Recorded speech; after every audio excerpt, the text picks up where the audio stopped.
হয় আচলতে বছৰৰ তৃতীয়টো বানে প্লাবিত কৰি তুলিছে সমগ্ৰ চৰাইদেউ জিলাৰ বিভিন্ন অঞ্চলত আৰু চৰাইদেউ জিলাৰ মাহমৰা তৃতীয়টো বানে তাণ্ডৱ সৃষ্টি কৰিছে বুলি ক'ব লাগিব। আৰু মই বৰ্তমান উপস্থিত আছো মাহমৰা সমষ্টিৰ অন্তৰ্গত হেলাইগুৰি অঞ্চলত আৰু হেলাইগুৰি অঞ্চলৰ গড়কাপ্তানি বিভাগৰ যি পথ সেই পথ ইতিমধ্যে বাঢ়ি অহা পানীয়ে এনেদৰে উটুৱাই নিছে আৰু এনেদৰে পথটো উটুৱাই নিয়াৰ ফলত যান বাহন চলাচল ব্যাহত পৰিছে আৰু যাতায়াত ব্যাহত পৰিছে। এনেদৰে এতিয়া চৰাইদেউ জিলাৰ মাহমৰা সমষ্টিৰ অন্তৰ্গত কাকতিবাৰী হেলাইগুৰি আৰু মৰাণ সংযোগী পথ এনেদৰে উটুৱাই নিয়াৰ পাছত ৰাইজৰ যথেষ্ট অসুবিধাৰ সৃষ্টি হৈছে আৰু এই অঞ্চলত এতিয়া ৰাইজে লগ লাগি পথছোৱা যাতায়াতৰ সুবিধা কৰিবলৈ চেষ্টা কৰিছে যদিও কোনো ধৰণৰ যান বাহন যাব পৰাকৈ এতিয়ালৈকে গঢ়ি তুলিব পৰা নাই। আৰু এনেদৰে যিহেতু শনিবাৰ নিশাৰ পৰাই বাঢ়নি পানীয়ে ইয়াত যথেষ্ট অসুবিধাৰ সৃষ্টি কৰিছিল আৰু যিহেতু দেওবাৰে এই অঞ্চলতে মাহমৰা অঞ্চলতে এগৰাকী শিশুৰ সলিল সমাধি ঘটিছিল আৰু তাৰ পাছতে আজিৰ দিনটোত পুৱাই এনেদৰে পথছোৱা ভাঙি পৰা যথেষ্ট ৰাইজৰ অসুবিধা হৈছে। আৰু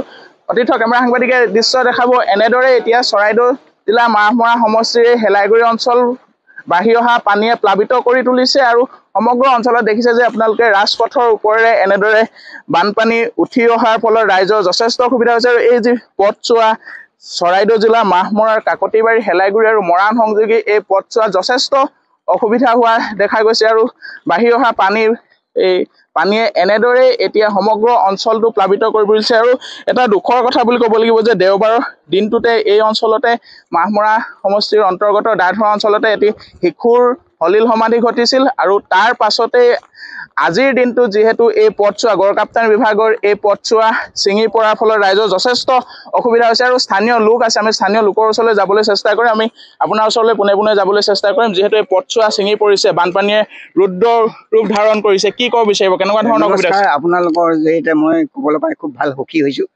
আৰু দ্বিতীয়তে কি হ'ল আমাৰ মানে ডিপলিং খামুনগড়ৰ পৰা যিখন টিফুক নদী প্ৰায় 12খন আৰু ডিপলিং বাগানৰ পৰা এনেকৈ বিভিন্ন ধৰণৰ বৰষুণৰ পানী আহি আমাৰ ইয়াত অলপ মানে জুলুম দিলে, অলপ নহয় যথেষ্ট জুলুম দিলে, ধান যথেষ্ট ক্ষতিপূৰণ কৰিলে লাগে ৰাইজৰ জেলগুনি ৰাইজৰ। তাকে মানে এনেকুৱা ধৰণৰ হৈছে একে নিশাই বানপানী অহাৰ কাৰণে কোনো মানে ক'ব নোৱাৰে। আৰু ৰাস্তাটো বনাই থকা হৈছে এইটো আমাৰ এইটো মেইন ৰাস্তাৰ পৰা কাকতিবাৰীলৈকে কাম চলি আছে। এই দলঙো টেণ্ডাৰ হ'ল কিন্তু এই বাৰিষা বতৰ এতিয়া দলংখন বনাই কেনে সেইটো কাৰণে অকণমান দেৰি হৈ গ'ল। দেৰি হোৱাৰ কাৰণে আজি এই ৰাইজে আহি পেলাই লোহাৰ সাঁকো দি পেলাই মানুহ যাতায়াত যাবৰ কাৰণে সুবিধা কৰি দিলে। আজি যিহেতু ধানৰ যথেষ্ট নষ্ট হৈছে খেতিপথাৰ যথেষ্ট নষ্ট হৈছে কি ক'ব বিচাৰিব? খেতিপথাৰটো বহুত নষ্ট হৈ গ'ল। আমি আমাৰ নিজৰ মানে আমাৰ যোগেন মোহন চাক লৈ পেলাই আমি 12 বিঘা কঠীয়া পাৰি থৈছিলোঁ। সেই কঠীয়াখিনি আমি বিতৰণ কৰি আছোঁ। এতিয়াও যদি এতিয়া নষ্ট হৈ যোৱাৰ পাছত যদি আমাৰ ৰাইজে ৰুবলৈ বিচাৰে তেতিয়া আমাৰ পৰা কঠীয়া ইতিমধ্যে ক্ৰয় কৰিব পাৰিব। হয় দেখা গৈছে যে এনেদৰে এতিয়া বানে যথেষ্ট সংখ্যাই ৰূপ কৰিছে আৰু ৰাস্তা ঘাট বুলিয়ে নহয় যি খেতিপথাৰ যথেষ্ট নষ্ট কৰিছে।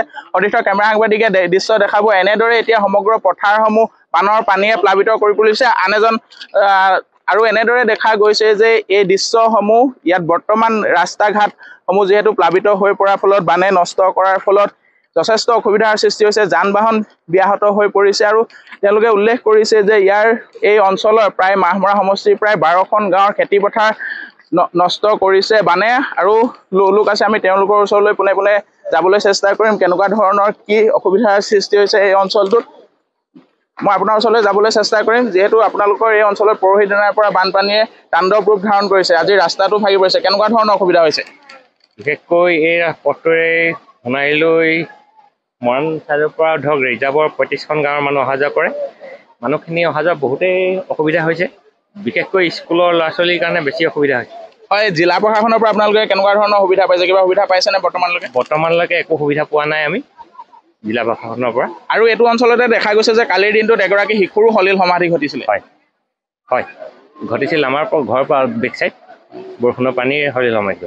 হয় দেখা গৈছে যে এতিয়া এনেদৰে মাহমৰা সমষ্টিৰ অন্তৰ্গত হেলাইগুৰি অঞ্চলত বানে যথেষ্ট ক্ষতি সাধন কৰিছে আৰু এটা খুবেই গুৰুত্বপূৰ্ণ অভিযোগ উত্থাপিত হৈছে যে বানে 3 দিন ৰাইজক হাৰাশাস্তি কৰাৰ পাছতো কিন্তু জিলা প্ৰশাসনৰ পৰা এতিয়ালৈকে কোনো ধৰণৰ ব্যৱস্থা গ্ৰহণ কৰা নাই।